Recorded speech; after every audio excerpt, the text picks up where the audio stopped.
I honestly hate to see when new authors make these mistakes that they could have actually asked for help for. It just doesn't make sense to me sometimes, but here we go. Thank you for liking, subscribing, and sharing this video. Hi, I'm Michelle Hardy, and I just wanted to talk to you about how authors can avoid mistakes. These are just some things that you might want to keep in mind when you're actually doing your first book. It can be challenging, and because you haven't done it before, you are relying on all the tips and suggestions, and then maybe you're doing too much or maybe you're not doing enough. One mistake that authors make, and you need to avoid this mistake at all costs, is not asking for help. I have said this on several different videos, so it's not anything new, but I really want to push it to say, get you a layout and design person. If this is your first book, don't rely on your own thinking. Oh, I can do it myself. Oh, if I just look into it a little bit, I'll be able to figure it out. Ask someone for help. Ask someone who is an expert. And then, if you want to get their expertise, ask them to teach you. Hire them and ask them to walk you through the steps. That way, you know. Sometimes we'll just skate around the fact that we don't have enough money, or we think we don't have enough money when in fact we do, because some of these services that you think you can't afford, you actually can't afford. It's just that your person may not be right in front of you. You may need to go look for your person, but ask for help, at least on your first book. And then once you've mastered it, then you can say, okay, yeah, I know how to do that part. I see this so much with new authors that I have to keep repeating it over and over and over again every now and then in one of my videos. These covers are starting to look like a 2 year old did it. Now, there are some 2 year old geniuses, but we really need to be honest with ourselves and say, hey, I don't know how to do the cover. Stop trying to save money on something that's your first try out the gate.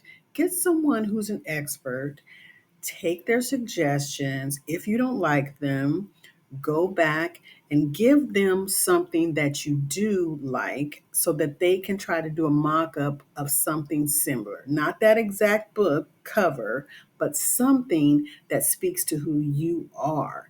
Find examples before you present them so that you and your person that's doing your cover can actually come up with something that's beautiful, that pops off the page, not something that it looks like you just put it together. I want to buy your book, but I want to buy something that's appealing. I'm going to put this on my bookshelf. It's art. Now, we all want to save money, but your first book is really not going to be one of those times, not unless you budget and plan out the stages of your book. I see this a lot where we have this broke mentality when we are doing our book. You are sacrificing one portion of your book that really needs to be the part you invest in. And then we get this poor product, this product that we don't even want to purchase because you decided to skim on something, right? And, historically, a lot of people have a broke mentality. They're going to do things on credit, or they are going to say, well, I don't have enough money for this, so I'll just do this, right? So there are ways to do it. You are planning it out on a calendar and you're saying, I want to pay for this at this time. I want to pay for it this time. And I want to pay for this at this time. Right. And so that way your book flows, it's produced the way you want to, it looks beautifully, and everyone's happy. You're happy, the customer's happy. You have this new book, it's beautiful, you've done the cover, the content is great inside, and now you're marketing it, but are you marketing it to the right people? Sometimes we'll be just trying to market to our friends, and that's not enough people. You need to market to people who love reading your type of book, your genre, and you need to be in front of all those people. So don't limit yourself. When you start marketing, you definitely want to capture that audience first because they are looking to buy and read what you have to offer. There's no need of wasting your time on people that, oh, they're my friend. No, don't do that. And yes, I have said this before, but try to get in front of those people who love reading your type of book. You've got your book, but you haven't done enough research maybe as a new author. And so you're thinking, oh, yeah, I'll just follow the procedures of the platform where I'm going to put my book. So I know that I've tried this myself, a person who has several books, and it didn't feel good. It just did not feel good to be doing it myself. So I hired someone to actually do that part for me.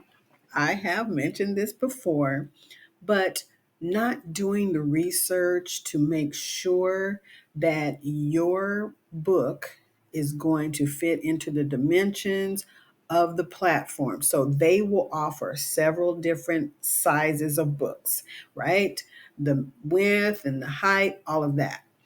You'll go and you'll try to get yours and then it won't quite fit. And then you've got to go and redo it, or the photo or picture or illustration that you have from the person who's done it is not lining up with the platform's dimensions. So then you have to go back to that person and get them to redo it, which may be a cost to you versus right out the gate, you're getting the person and then they tell you, hey, for this book that you're doing, it's going to be this size. So I need the cover to be this size. So when we put the whole book together on the platform, it all meshes and it goes smoothly so that when we upload it, the platform doesn't have anything to say. They're not going to kick it back and then that's going to push back our publication date, right? So if we start out with actually getting us someone to help us and do all those dimensions right, then our process will be just a lot smoother.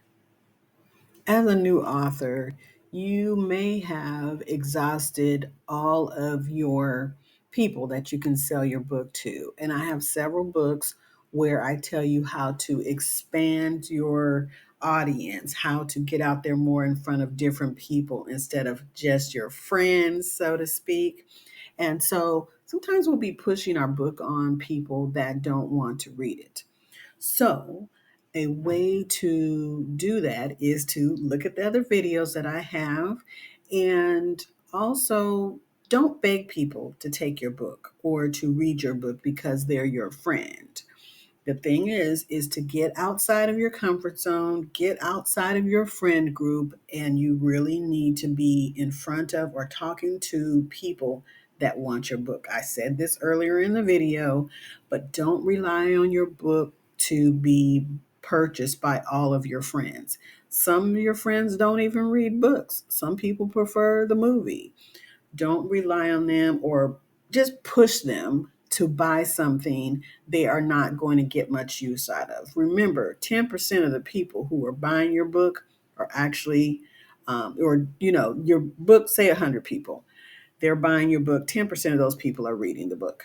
So keep that in mind when you're selling the book. Don't just say, oh, I want to make these sales, but then your book is not it's not of interest to people. So you really want to get feedback from people who are genuinely interested and want to read what you have written. Thank you for liking, subscribing, and sharing this video. Take care.